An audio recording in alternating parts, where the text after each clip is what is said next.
a dos compañeras de ruta, de camino, en este andar, hablando sin censura, a dos mujeres comprometidas con la verdad. Le agradezco mucho a María de los Ángeles Huerta del Río, comunicadora, exdiputada federal de Morena por el Estado de México, que siempre esté al pie del cañón. ¿Cómo estás, María de los Ángeles? Te saludo con mucho gusto. Bien, muy bien, Vicente, muchas gracias. Mucho gusto en saludarte a ti y a tu público, con cosas muy interesantes que vamos a platicar hoy. Claro que sí, y también saludo a la escritora y titular del Instituto Sonorense de Cultura, Beatriz Aldaco. ¿Cómo estás, querida Beatriz? Buenas tardes. Buenas tardes a los compañeros, a tu equipo y a tu auditorio. Muchas gracias por recibirnos en tus pantallas. Propongo, nada más propongo, no puedo exigir ni ser autoritario. Propongo que iniciemos con el artículo que publica precisamente Beatriz Aldaco, porque creo que nos da mucha carnita para platicarlo, si me permiten, doctor María de los Ángeles. Y es muy interesante lo que publica Beatriz Aldaco en Regeneración MX en su columna Suave Matria. De fallidos intelectos, lo que Sergio Aguayo desnuda en un tuit. Sergio Aguayo asegura que los intelectuales le ganaron a López Obrador en aprobación social. ¿Cuáles son sus argumentos? Y dice Beatriz Aldaco: en un tuit publicado hace un par de días, Sergio Aguayo declaró que en una entrevista había expresado una frase que requiere sustentarse. Es esta: los intelectuales le ganamos en aprobación social al presidente. Acto seguido anunció sus fuentes. Dos textos publicados por Alejandro Moreno en El Financiero. En 2021 el presidente tuvo una aprobación promedio de 61%.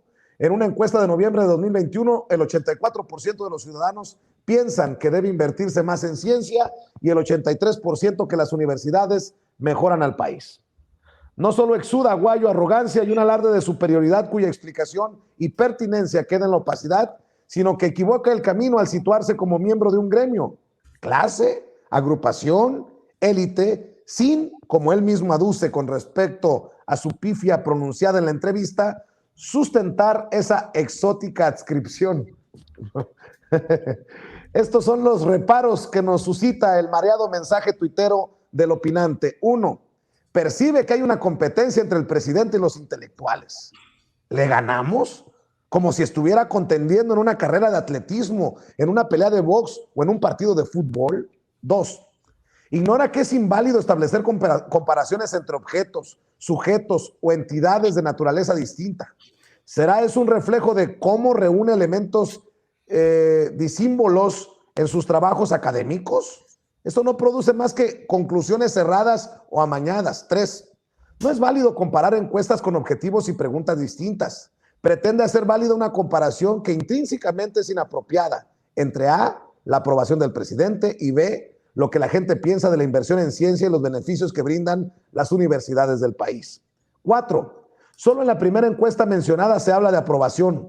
En la segunda y tercera encuesta no se somete nada a aprobación. Se trata de opiniones específicas sobre temas genéricos que no tienen estrictamente nada que ver con los contenidos de la primera. 5. No se puede inferir lo que se dice de la ciencia y de las universidades corresponda automáticamente a los intelectuales. Es decir, intenta asentar que todo aquel que se dedica a la ciencia y labora en una universidad es un intelectual. La falacia se cuenta sola. 6. Primero expresa la frase y luego, tras las críticas, busca el sustento. Normalmente se hace al revés, con mayor razón si se trata de alguien que se jacta de intelectual. Primero se elaboran las ideas con base en argumentos sólidos y después se transmiten, se difunden. 7. Parte del sustento debió ser por qué se asume como intelectual. ¿Cuál es su definición de intelectual? La suya, la muy particular de Aguayo. Queda en el aire la respuesta, así como quedó desolada, sin asideros, su absurda afirmación inicial. 8. ¿Por qué se asume con derecho a hablar en nombre de todos los intelectuales? Los intelectuales le ganamos. ¿Qué intelectuales? ¿Todos los del país? ¿Solo los de las universidades? ¿Únicamente los dedicados a la ciencia y no a las humanidades? ¿Cuáles intelectuales? 9. Le faltó hablar de las intelectuales, a menos que haya decidido ser incorrecto en el campo del lenguaje inclusivo. No es que pensemos que Aguayo sea un mal académico, pero normalmente el que es íntegro, esforzado y congruente suele trasladar una característica imprescindible en ese terreno, el rigor, el discurso empleado en otras plataformas de comunicación y en las redes sociales. En ese sentido, Sergio se ha puesto a sí mismo un examen que reprobó. Si no es mal académico, sí es un pésimo articulador de opiniones, dice Beatriz Aldaco. Beatriz, inicio contigo. Bueno, pues es que tú sabes que no soy realmente una analista política en el estricto sentido de la política. Más bien lo que yo intento hacer y he intentado hacer con este grupo de autollamados intelectuales como Aguilar Camín, como Enrique Krause y otros, entre ellos Sergio Aguayo, que pues se autoerige como intelectual y como portavoz de un gremio, de un grupo, grupúsculo, élite, como digo en el artículo, como representante de estos intelectuales. O sea, no solo se llama intelectual a sí mismo, sino que se jacta de hablar por todos los intelectuales. Entonces, esta gran contradicción que también lo hice también con un artículo de José Woldenberg, con 2 artículos de José Woldenberg, que arrojan la distancia tan grande que hay entre lo que se supone que debe ser un intelectual, que cuida el discurso, que elabora discursos con lógica, con argumentos, con fundamentos, donde lo que prevalece es el análisis, cómo hay una discordancia tan impactante y tan, pues, que nos defrauda realmente entre el discurso que les leemos en los libros, algunos de ellos, porque no todos los libros de ellos son buenos, y lo que arrojan en las redes sociales. Entonces, lo que ocurre es que realmente la conclusión a la que uno puede llegar es, bueno, realmente los buenos libros que escribieron, ¿los escribieron ellos o se los escribieron algunos amanuenses contratados, alumnos destacados? O sea, es lo que realmente queda de esto, de esta comparación, porque no es posible que se les vayan cuestiones tan elementales de una manera tan fácil cuando están escribiendo en redes sociales o difundiendo sus posturas en redes sociales. Otra explicación puede ser que están tan enojados que les gana la víscera, que les gana el coraje, que les gana las pasiones, el resentimiento y la frustración, y entonces eso opaca su intelecto, eso opaca sus neuronas y hace que lancen al ruedo de la opinión pública este tipo de expresiones, este tipo de párrafos tan afortunados, tan desafortunados que realmente asombra.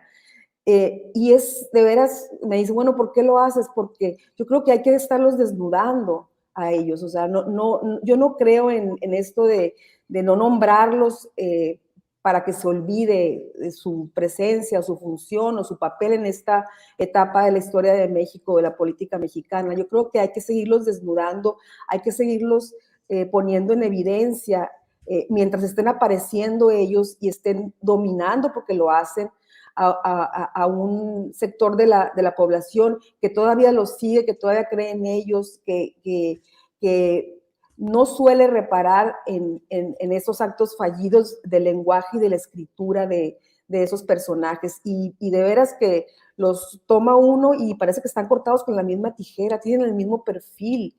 El mismo perfil de académicos, algunos de escritores, de investigadores de centros de investigación prestigiados como el Colegio de México, la UNAM u otros, directores de revistas que antes nos parecía realmente que tenían mucho que aportar, pero afortunadamente a lo largo de estas décadas muchos se nos ha ido quitando el velo de los ojos y ellos mismos se exhiben solos. Ellos se exhiben solos con sus discursos.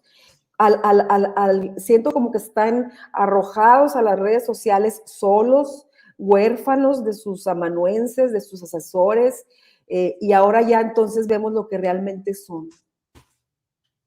Huerta del Río.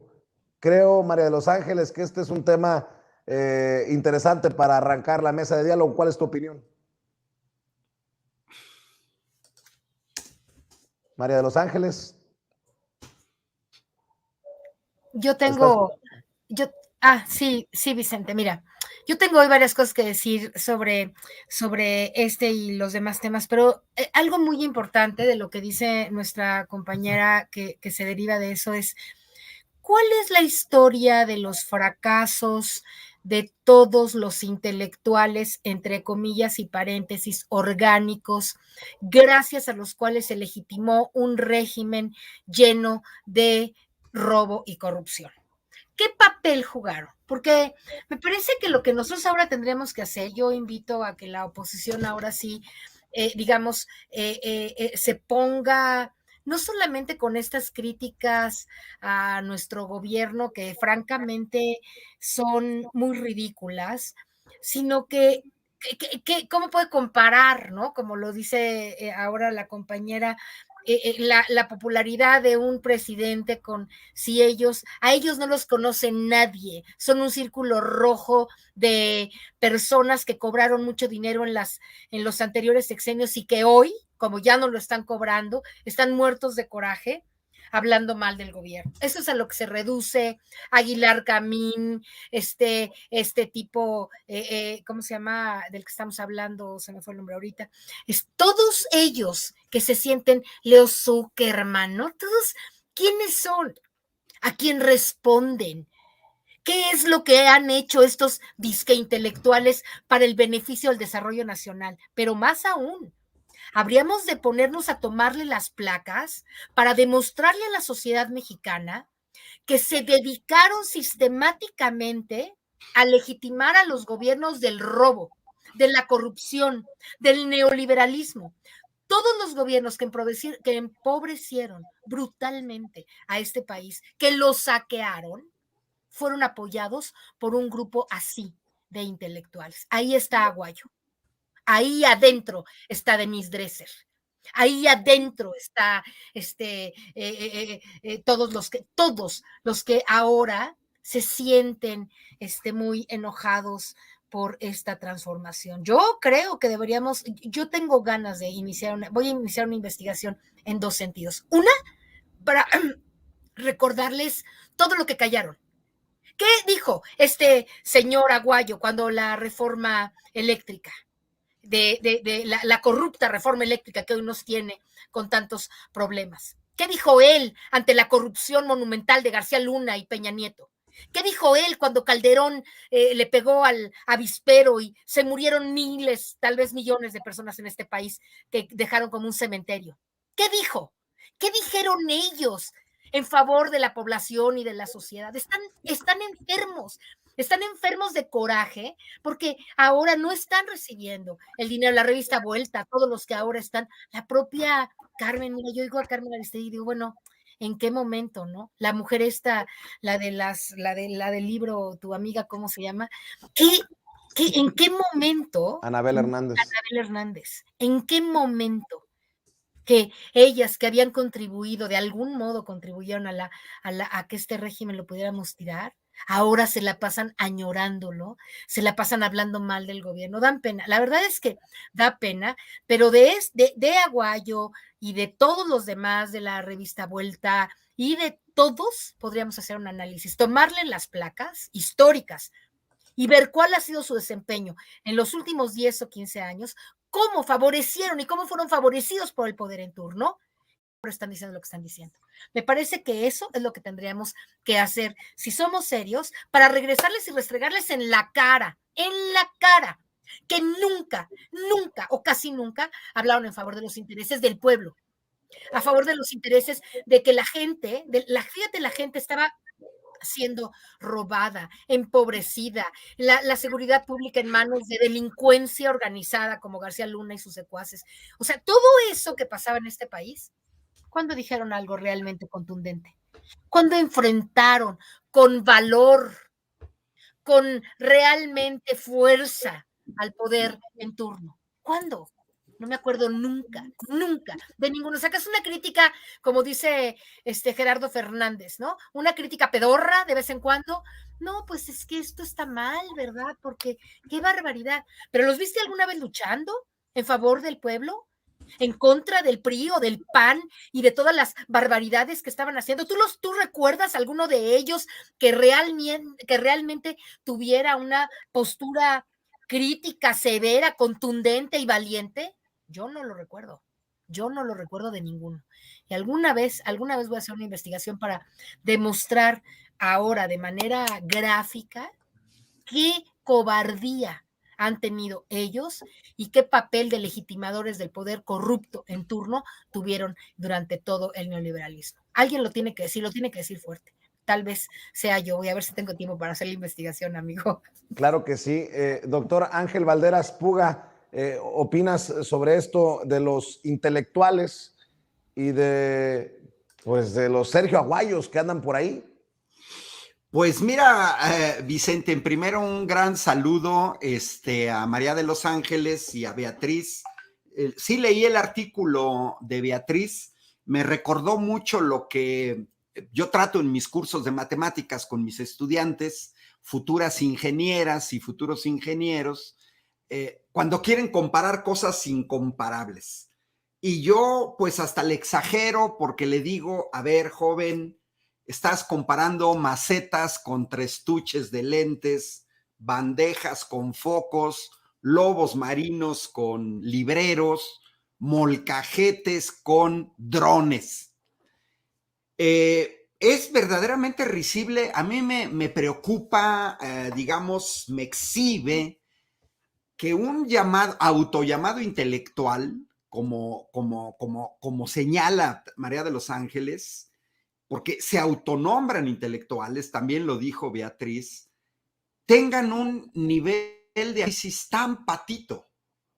Y ahorita María de los Ángeles toca un punto que tenemos que tocar de manera permanente.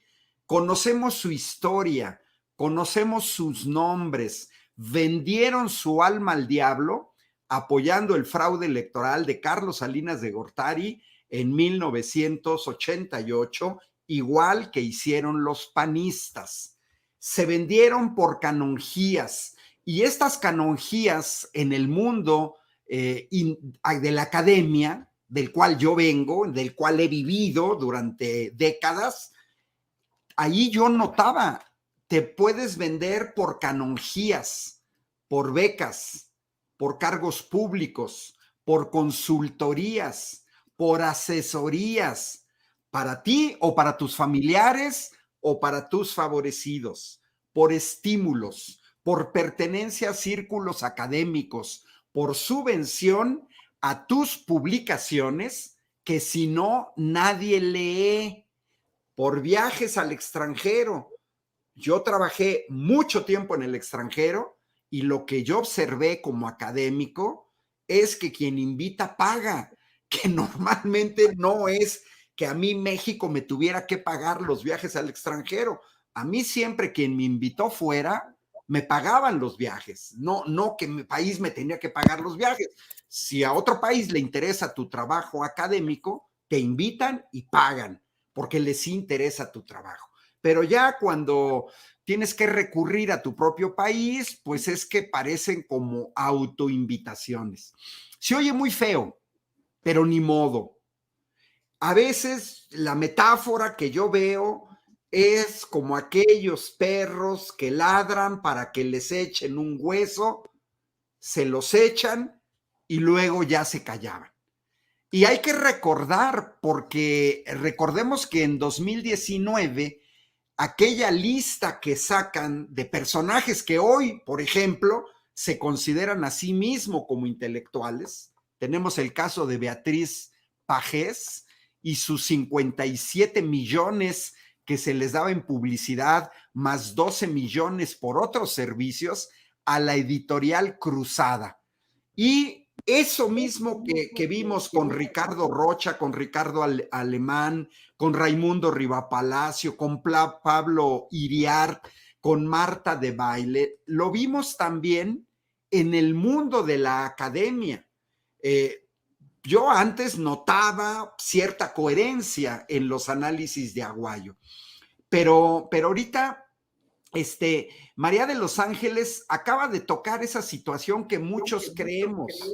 Están molestos porque se les quitó acceso a dinero fácil. Yo veo a un Sergio Aguayo que va en el camino total de Denise Dresser.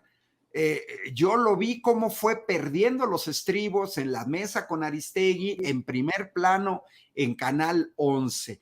A estas alturas de la vida, estimada Beatriz, estimada María de los Ángeles, pues ya no me sorprende que con tal de pegarle al gobierno, la ideología pase por encima de la realidad.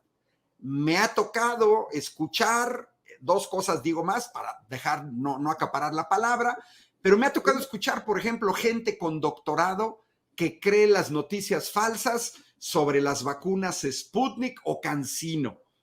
Gente con doctorado que dice, no, es que el gobierno federal, ¿por qué a los profesores de educación superior nos mandó la CanSino? ¡Qué irresponsabilidad! Nosotros queríamos la Pfizer o la AstraZeneca.